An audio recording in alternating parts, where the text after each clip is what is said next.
যারা সৌদি আরবে ওয়েটারের ভিসা চাচ্ছিলেন, তাও ভালো মানের রেস্টুরেন্টে, তাহলে এই ভিডিওটি হতে বা আপনার জন্য। ভিডিও না টেনে সম্পূর্ণ দেখার অনুরোধ রইল। হ্যালো ভিউয়ার্স, আসসালামু আলাইকুম। This is chef from Ajay. Welcome back to the new video. দেশ এবং দেশের বাইরে যারা যারা আমাদের ভিডিও দেখেন, আশা করছি সবাই ভালো আছেন। আলহামদুলিল্লাহ, আপনাদের আমি ভালো আছি। আজকের ভিডিওটি হচ্ছে সৌদি আরবের সুনামধন্য রেস্টুরেন্টের নাম হচ্ছে অ্যাডভান্স ট্রাস্টেড লাক্সারি রেস্টুরেন্ট। অর্থাৎ এখানে ওয়েটার পদে কর্মী হায়ার করবে আপনার। এখানে বেসিক স্যালারি হচ্ছে 1600 রিয়াল, থাকা খাওয়া দুটাই কোম্পানি বহন করবে। ডিউটি টাইম হচ্ছে 10 ঘন্টা। বয়স সীমা সর্বনিম্ন 21 থেকে সর্বোচ্চ 33 বছর পর্যন্ত।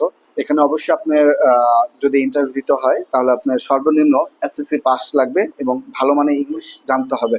তো ইন্টারভিউটি অনুষ্ঠিত হবে 22, 23, 24 আগস্ট। তো যারা যারা যেতে আগ্রহী, সরাসরি আমাদের অফিসে আসতে পারেন। অফিসের ঠিকানা হাউস নাম্বার 77, ওকে ম্যানশন, লিফটেড 6, আমতলী। আর যারা যারা আমাদের চ্যানেলটি সাবস্ক্রাইব করছেন, আপনাদের অসংখ্য অসংখ্য ধন্যবাদ। আর যারা আমাদের চ্যানেলটি সাবস্ক্রাইব করেন, যদি ভালো লেগে থাকে আমাদের চ্যানেলটি সাবস্ক্রাইব করবেন। পাশাপাশি অ্যাডজার নামে পেজ আছে, পেজটি ফলো দেবেন। ধন্যবাদ। আসসালামু আলাইকুম।